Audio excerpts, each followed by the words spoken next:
بسم اللہ الرحمن الرحیم۔ السلام علیکم، مائی سیلف ایڈوکیٹ میاں سعدی عباس دیوکا۔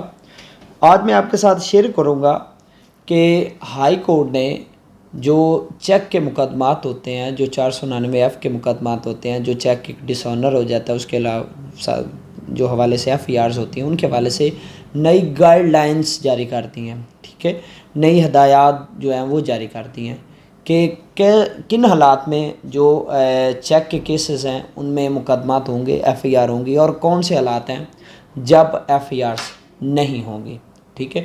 ویڈیو کو مزید دیکھنے سے پہلے چینل کو سبسکرائب کر لیں، ویڈیو کو لائک کریں اور شیئر کرنا نہ بھولیں۔ اس حوالے سے ہمارے پاس جو گائیڈ لائنز ہیں انہوں نے ہیڈ کیا 2020 YLR 2064 پیج ہے۔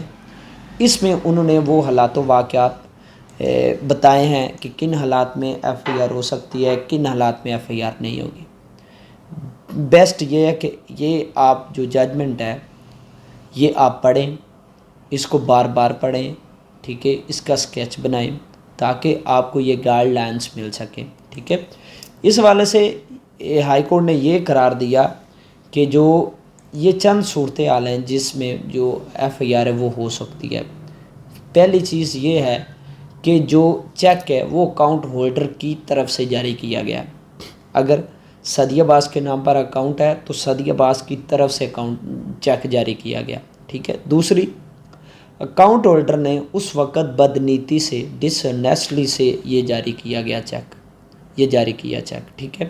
یہ میں نے اس کے حوالے سے پہلے بھی ایک ویڈیو بنا چکا ہوں، تو یہ نئی گائیڈ لائنز آئی تھیں، میں نے سوچا آپ کے ساتھ شیئر کر دوں۔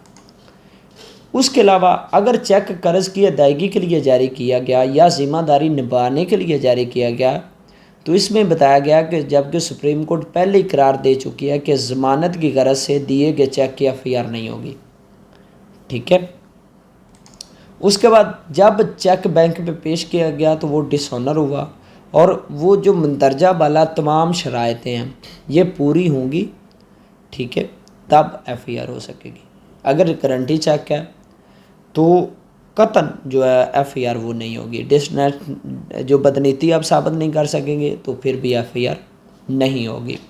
تو یہ اس کو انہوں نے ہیڈ کیا 2020 YLR 2064 پیج ہے۔ اس کو آپ ریڈ آؤٹ کریں، اپنی لائبریری سے پک کریں، ریڈ آؤٹ کریں، اس کو پڑھیں، اور آپ کو یہ ساری چیزیں معلوم ہو جائیں گی، ٹھیک ہے۔